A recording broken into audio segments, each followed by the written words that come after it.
नमस्कार। मेरे YouTube channel में आप सभी का मैं हार्दिक अभिनंदन करती हूँ। शुभ दीपावली और शुभ छठ पूजा की हार्दिक शुभकामना के साथ आज का हम अध्ययन कार्य आरंभ करते हैं।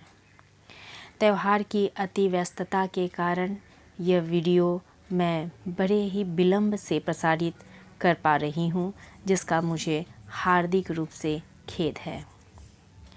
आज हम जिस पाठ का अध्ययन करने जा रहे हैं उस पाठ का नाम है यदि फूल नहीं बो सकते तो, जिसके कवि श्री रामेश्वर शुक्ल अंचल हैं। प्रस्तुत कविता का अध्ययन हम 4 चरणों में करेंगे। पहला, कवि का परिचय। दूसरा, पाठ का उद्देश्य। तीसरा, पाठ की व्याख्या। और चौथा, पाठ का प्रश्नोत्तर। तो कवि के जीवन परिचय के साथ आज का अध्ययन कार्य हम आरंभ करते हैं। कवि का परिचय। श्री रामेश्वर शुक्ल अंचल हिंदी साहित्य के छायावाद युग के उत्तरार्ध के कवि हैं। इनका जन्म 1 मई 1915 को किशनपुर ग्राम उत्तर प्रदेश में हुआ था। इनकी कविताएं प्रगतिशील और मार्क्सवादी विचारधारा से भी प्रभावित रही हैं। इनकी भाषा में नए विशेषण और नए उपमान विद्यमान हैं। इनकी मुख्य काव्य संग्रह रही हैं मधुलिका, अपराजिता, किरण बेला, वर्षांत के बादल आदि। कवि रामेश्वर शुक्ल अंचल का निधन 12 अक्टूबर सन 1995 को हो गया।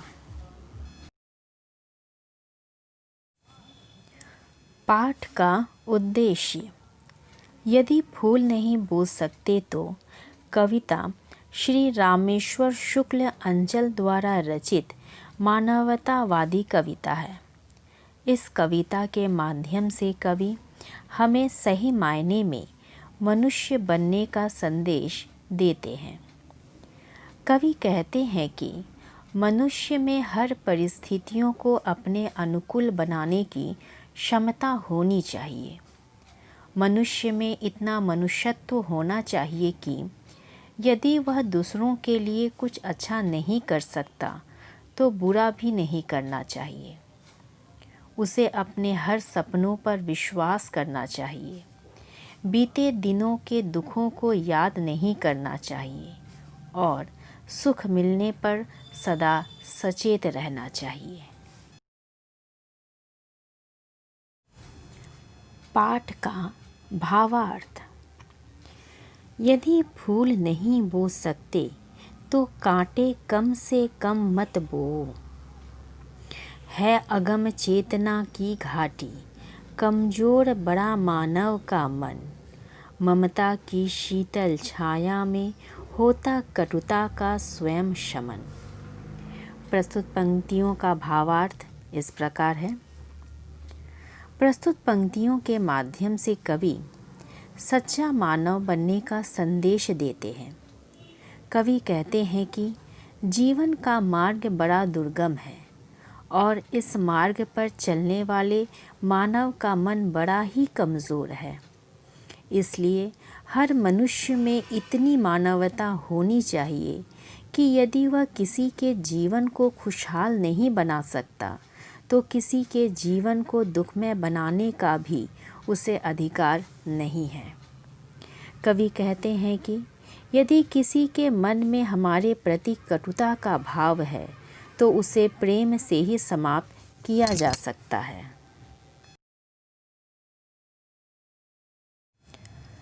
ज्वालाएं जब धूल जाती हैं, खुल खुल जाते हैं मूंदे नयन।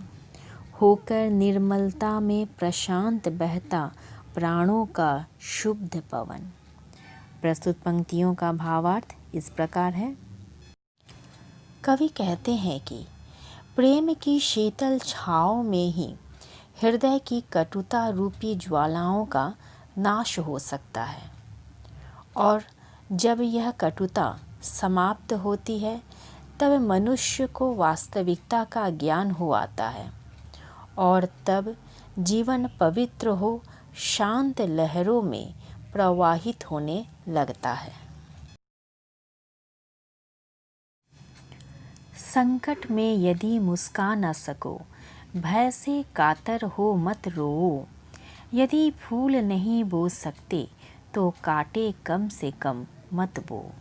प्रस्तुत पंक्तियों का भावार्थ इस प्रकार है।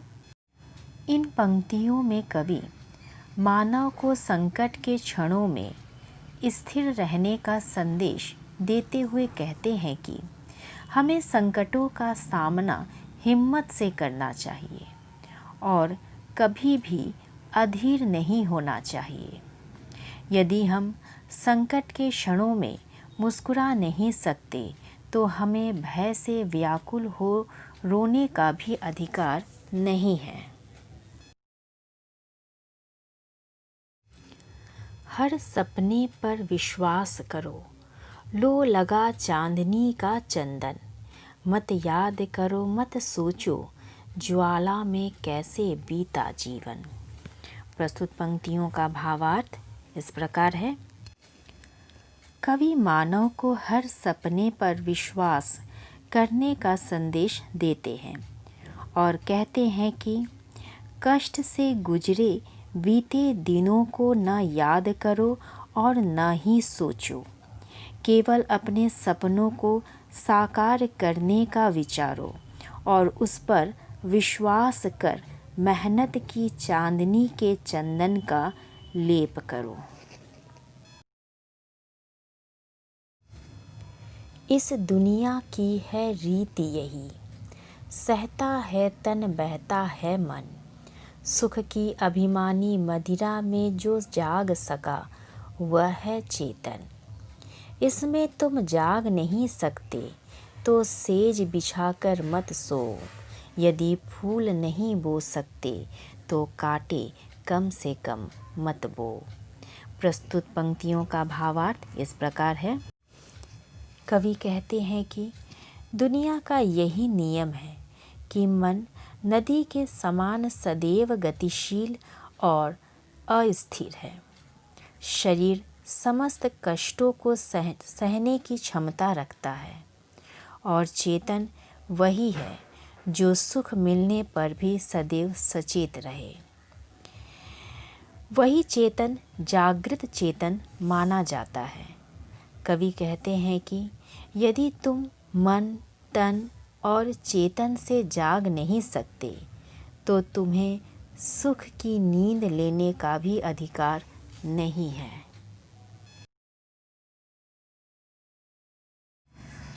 पग पग पर शोर मचाने से मन में संकल्प नहीं जमता। अनसुना अचिन्हा करने से संकट का वेग नहीं कमता। प्रस्तुत पंक्तियों का भावार्थ इस प्रकार है। कवि कहते हैं कि सिर्फ शोर मचाने से मन में दृढ़ निश्चय नहीं पैदा किया जाता। उसके लिए साहस और सामर्थ्य का होना आवश्यक है।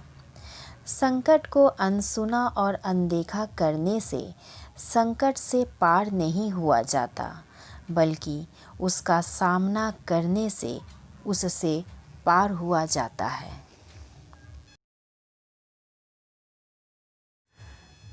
संशय के सूक्ष्म कुहासों में विश्वास नहीं क्षण भर रमता। बादल के घेरों में भी तो जय घोष न मारुत का थमता। यदि बढ़ न सको विश्वासों पर, सांसों के मुर्दे मत ढो। यदि फूल नहीं बो सकते तो कांटे कम से कम मत बो। प्रस्तुत पंक्तियों का भावार्थ इस प्रकार है। कवि संदेह को विश्वास से दूर रखने की बात करते हैं। संदेह एक ऐसा सूक्ष्म कुहासा है जिसमें विश्वास क्षण भर भी नहीं रुकता। उसी प्रकार जिस तरह बादलों के घिर आने पर भी वायु की गर्जन नहीं थमती, कवि कहते हैं कि यदि किसी के विश्वास पर तुम खरे नहीं उतर सके तो जीवित रहकर भी तुम्हारा जीवन व्यर्थ है। तो आज का अध्ययन कार्य हम यहीं समाप्त करते हैं। फिर हम मिलेंगे इसी पाठ के अगले चरण में। तब तक के लिए आप सभी स्वस्थ रहें, सुरक्षित रहें। धन्यवाद।